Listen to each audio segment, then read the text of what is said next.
Hello ma'am, ngasi video si dum ma'am thumbnail ubdu su hena khangbiramani adagi laikai da su dum ma'am na sum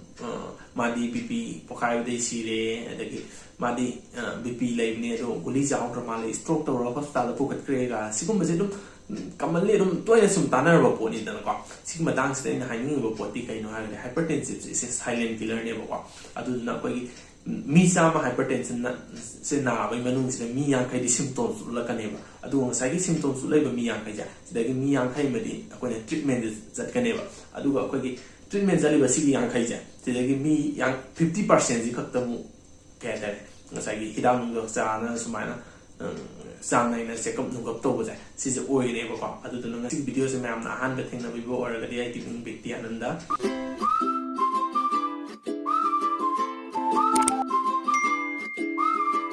aduga koina stroke makta haraga jo koi stroke tor pagi makan sigi cause si buni am lege aduga koina asagi hypertensive se sisna to hola koi stroke around 15 to 20% se mu kuse oye ba aduna koina hypertensive se koina am line lo bida ba koina proper medication na koina padana hidak se sar di am ti line control to ya ba ko ne adu du nang sigi video sti ma am na di koina bp on ba haraga am ti lu na lo wa ta aduga koina kamani da am ti line bp on gani koina कोई medical मक्ते तमपोर गसु कोई फासियर आइटाइ न को हेक basics त कोन pulse नु on बा अदे BP measurement सिगुम बजदे हाना हौरे बको अदुना मसी videos दे ma'am दे याम थिना काना नि खले हाउस दे दुम मेसिन सु मैम थोले दन को कोई नसाइ मेसिन नो ऑन बा सि मक्तबु एक्जेक्ट रीडिंग फंग दे बको कोना मैनुअली ऑन बा था ना कोना स्टेथोस्कोप का यार ऑन बसे सिना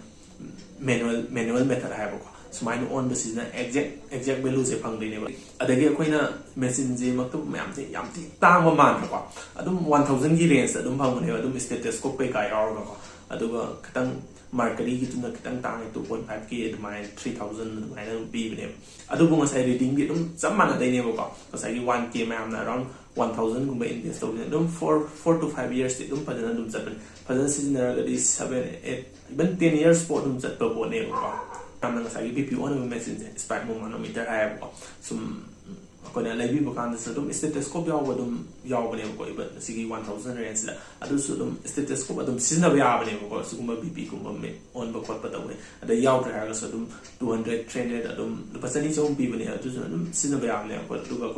when a prize Sigi lit men's about Sidum Katantang at around 10k 10,000. People, you know, they waited some heart sound, gumba, lung sound, but Sigumba, they market got some tarp for the season at Tangwai by that to be a coin season of one of them. BP on basis, some but Zanison Bidum, Pazandum Cinema had died. First of all, when a BP on back on the vacation, we had him. It's some stethoscope at the gay spinal manometer. I call BP on a messenger at the development of cream, a simon. I do when sears when a lobby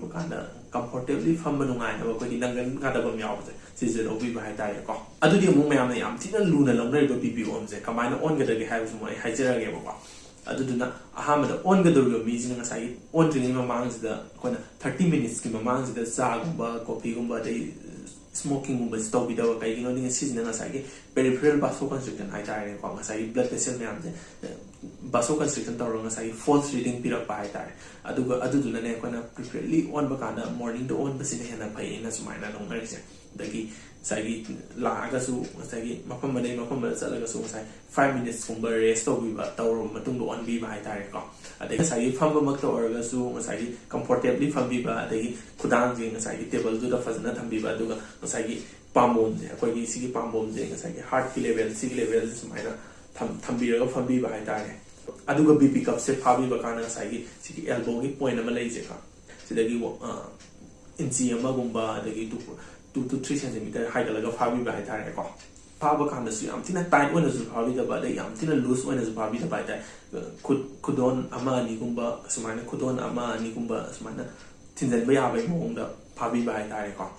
Aduga BP cups, they are with tubes at Hala Pocana side, you see breaking artery, Sigma pass the Tahan by Tareko. So minor BP cups, Pablo or Matun the city, they're going to be on by the on by Iowa. See, on by the Macanani tone kind of by Iowa. Palpetary have a man, the Ascultatory have a man, and tone kind of by Iowa. ꯉꯁꯥꯏꯒꯤ ꯄꯥꯜꯄꯤꯇꯔꯤ ꯍꯥꯏꯔꯒꯗꯤ ꯉꯁꯥꯏꯒꯤ ꯑꯩꯈꯣꯏꯅ ꯁꯤꯗ ꯃꯤꯍꯨꯟꯒꯥꯅ ꯐꯪꯕꯗꯣ ꯁꯤꯒꯤ ꯔꯦꯗꯤꯌꯦꯜ ꯄꯜꯁꯦ ꯁꯤꯗꯩꯗ ꯐꯥꯔꯒ ꯉꯁꯥꯏꯒꯤ ꯕꯤꯄꯤ ꯀꯞꯁꯦ ꯏꯟꯐ꯭ꯂꯦꯠ ꯇꯧꯕꯤꯕ ꯍꯥꯏꯇꯥꯔꯦ ꯑꯗꯨꯗ ꯁꯨꯝ ꯏꯟꯐ꯭ꯂꯦꯠ ꯇꯧꯔꯛꯄꯁꯤꯅ ꯑꯩꯈꯣꯏꯒꯤ ꯉꯁꯥꯏꯒꯤ ꯔꯦꯗꯤꯌꯦꯜ ꯄꯜꯁꯦ ꯐꯪꯗꯕ ꯃꯇꯥꯡ ꯑꯃ ꯌꯥꯎꯔꯛꯀꯅꯦꯕ ꯃꯤꯍꯨꯟꯁꯦ ꯐꯪꯗꯕ ꯃꯇꯥꯡ ꯁꯤꯗꯒꯤ ꯑꯗꯨꯝ 10 to 20 ꯑꯗꯨꯃꯥꯏꯅ ꯍꯥꯏꯒꯠꯂꯒ ꯏꯟꯐ꯭ꯂꯦꯠ ꯇꯧꯕꯤꯕ ꯍꯥꯏꯇꯥꯔꯦ ꯑꯗꯨꯒ ꯑꯃꯨꯛ ꯇꯞ ꯇꯞꯅ ꯊꯥꯗꯕꯤꯔꯛꯄ ꯍꯥꯏꯇꯥꯔꯦꯀꯣ ꯇꯞ ꯇꯞꯅ ꯉꯁꯥꯏꯒꯤ ꯇꯞ ꯇꯞꯅ ꯗꯤꯐ꯭ꯂꯦꯠ ꯇꯧꯔꯛꯄ ꯍꯥꯏꯇꯥꯔꯦ ꯁꯤꯗꯩꯗ ꯑꯃꯨꯛꯀ ꯃꯤꯍꯨꯟ ꯐꯪꯕ ꯃꯇꯥꯡ ꯑꯃ ꯌꯥꯎꯔꯛꯀꯅꯦꯕꯀꯣ ꯁꯤꯁꯤꯅꯦꯕ ꯑꯩꯈꯣꯏꯅ ꯁꯤꯁꯇꯣꯜ ꯀꯥꯟ ꯍꯥꯏꯔꯤꯁꯦ ꯑꯩꯈꯣꯏꯅ ꯃꯌꯥꯝꯅ ꯃꯊꯛꯇ ꯂꯩꯕ ꯃꯊꯛꯇ ꯀꯌꯥ ꯂꯩꯒ ꯍꯥꯏꯁꯦ ꯁꯤꯗꯗꯤ ꯑꯩꯈꯣꯏꯅ ꯄꯥꯜꯄꯦꯇꯔꯤ ꯃꯦꯊꯠꯁꯤꯗꯅꯤ ꯗꯥꯏꯁꯇꯣꯜ ꯚꯦꯂꯨ ꯐꯪꯉꯣꯏꯕꯀꯣ ꯑꯩꯈꯣꯏ ꯉꯁꯥꯏꯒꯤ ꯃꯈꯥꯒꯤ ꯚꯦꯂꯨ ꯍꯥꯏꯇꯥꯔꯦꯅꯦꯀꯣ ꯃꯌꯥꯝꯅ ꯃꯊꯛꯇ ꯀꯌꯥ ꯂꯩ ꯃꯈꯥꯗ ꯀꯌꯥ ꯂꯩ ꯀꯥꯟꯅ ꯑꯗꯨꯃꯥꯏꯅ ꯍꯥꯏꯅꯕꯁꯦ ꯑꯗꯨꯅ ꯑꯩꯈꯣꯏꯅ ꯑꯁꯀꯜꯇꯦꯇꯔꯤ ꯃꯦꯊꯠꯁꯦ ꯑꯃꯨꯛ ꯁꯤꯖꯤꯟꯅꯕ ꯗꯔꯀꯥꯔ ꯂꯩꯌꯦꯕꯀꯣ ꯑꯁꯀꯜꯇꯦꯇꯔꯤ ꯃꯦꯊꯠꯁꯤꯗꯗꯤ ꯕꯣꯠ ꯁꯤꯁꯇꯣꯜ ꯑꯦꯟ ꯗꯥꯏꯁꯇꯣꯜ ꯑꯅꯤꯃꯛ ꯐꯪꯗꯣꯏꯅꯦꯕ ꯉꯁꯥꯏꯒꯤ ꯃꯊꯛꯁꯨ ꯐꯪꯗꯣꯏꯅꯤ ꯃꯈꯥꯁꯨ ꯐꯪꯗꯣꯏꯅꯤ ꯁꯤꯁꯤꯅ ꯀꯃꯥꯏꯅ ꯇꯧꯅꯤ ꯍꯥꯏꯔꯒꯗꯤ ꯉꯁꯥꯏꯒꯤ ꯕꯤꯄꯤ ꯀꯞꯁꯦ ꯐꯥꯖꯤꯜꯂꯅꯤ ꯑꯗꯨꯒ ꯉꯁꯥꯏꯒꯤ ꯁ꯭ꯇꯦꯇꯣꯁꯀꯣꯞꯀꯤ ꯁꯤꯒꯤ ꯗꯥꯏꯐ꯭ꯔꯥꯝꯁꯦ ꯁꯤꯁꯦ ꯉꯁꯥꯏꯒꯤ ꯕꯤꯄꯤ ꯀꯞꯅꯦꯅ ꯈꯜꯂꯁꯦꯕꯀꯣ ꯁꯤꯒꯤ ꯕ꯭ꯔꯦꯀꯦꯜ ꯑꯥꯔꯇꯔꯤ ꯃꯄꯥꯁꯦ ꯍꯥꯏꯇꯥꯔꯦꯀꯣ ꯁꯤꯗꯩꯗ ꯊꯝꯕꯤꯔꯕ ꯍꯥꯏꯇꯥꯔꯦꯀꯣ ꯑꯗꯨꯗꯨꯒ ꯇꯧꯔꯒ ꯏꯟꯐ꯭ꯂꯦꯠ ꯇꯧꯕꯤꯕ ꯍꯥꯏꯇꯥꯔꯦ ꯀꯌꯥꯃꯨꯛ ꯌꯥꯝꯅ ꯏꯟꯐ꯭ꯂꯦꯠ ꯇꯧꯒꯅꯤ ꯍꯥꯏꯔꯗꯤ ꯁꯄꯣꯁ ꯃꯤ ꯑꯃꯁꯦ ꯑꯩꯈꯣꯏꯅ ꯑꯗꯨꯝ 120/80ꯅꯦꯅ ꯁꯨꯃꯥꯏꯅ ꯂꯧꯁꯤꯜꯂꯒ 130/40 ꯁꯥꯏꯐꯥꯎ ꯏꯟꯐ꯭ꯂꯦꯠ ꯇꯧꯕꯤꯕ ꯍꯥꯏꯇꯥꯔꯦ ꯑꯗꯨꯗꯨ ꯉꯁꯥꯏꯒꯤ ꯕꯤꯄꯤ ꯀꯞꯁꯦ ꯇꯞꯅ ꯇꯞꯅ ꯗꯤꯐ꯭ꯂꯦꯠ ꯇꯧꯔꯛꯄ ꯀꯥꯟꯗ ꯅꯪ ꯁꯥꯎꯟ ꯑꯃ ꯊꯣꯛꯂꯛꯀꯅꯦꯕꯀꯣ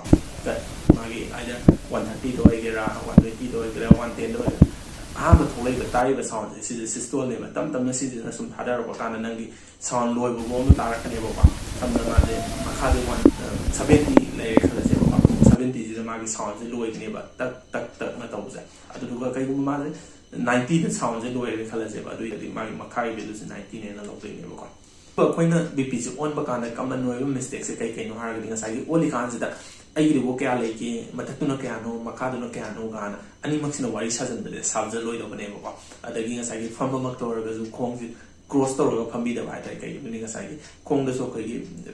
ꯕ꯭ꯂꯗ ꯚꯦꯁꯦꯜ ꯃꯌꯥꯝ ꯆꯦꯜꯂꯤꯅꯤꯅ ꯁꯤꯁꯦ ꯀ꯭ꯔꯣꯁ ꯇꯧꯁꯜꯂꯒ ꯉꯁꯥꯏꯒꯤ ꯀꯟꯁꯇ꯭ꯔꯤꯛꯁꯟ ꯇꯧꯔꯒ ꯉꯁꯥꯏꯒꯤ ꯐꯣꯜꯁ ꯔꯤꯗꯤꯡ ꯄꯤꯕ ꯌꯥꯏꯑꯕꯀꯣ ꯑꯗꯒꯤ ꯑꯩꯈꯣꯏꯅ ꯈꯨꯠꯁꯦ ꯊꯝꯕ ꯀꯥꯟꯗ ꯉꯁꯥꯏꯒꯤ ꯍꯥꯔꯠꯀꯤ ꯂꯦꯚꯦꯜꯁꯤꯗ ꯊꯝꯕꯤꯕ ꯑꯗꯒꯤ ꯉꯁꯥꯏꯒꯤ ꯑꯣꯜꯂꯛꯀꯗꯧꯔꯤꯕ ꯕꯤꯄꯤ ꯀꯞꯁꯦ ꯉꯁꯥꯏꯒꯤ ꯑꯩꯈꯣꯏꯒꯤ ꯕꯤꯄꯤ ꯀꯞ ꯍꯥꯏꯇꯥꯔꯦ ꯄꯥꯝꯕꯣꯝꯗ ꯐꯥꯔꯛꯀꯗꯧꯔꯤꯕ ꯕꯤꯄꯤ ꯀꯞꯁꯦ ꯅꯨꯡꯁꯤꯠ ꯌꯥꯎꯕ ꯌꯥꯎꯗꯕ ꯆꯦꯛ ꯇꯧꯕꯤꯕ ꯍꯥꯏꯇꯥꯔꯦ ꯀꯩꯒꯨꯝꯕ ꯅꯨꯡꯁꯤꯠ ꯌꯥꯎꯔꯝꯃꯒꯗꯤ ꯂꯣꯏꯅ ꯃꯦꯠꯊꯣꯛꯄꯤꯕ ꯍꯥꯏꯇꯥꯔꯦꯀꯣ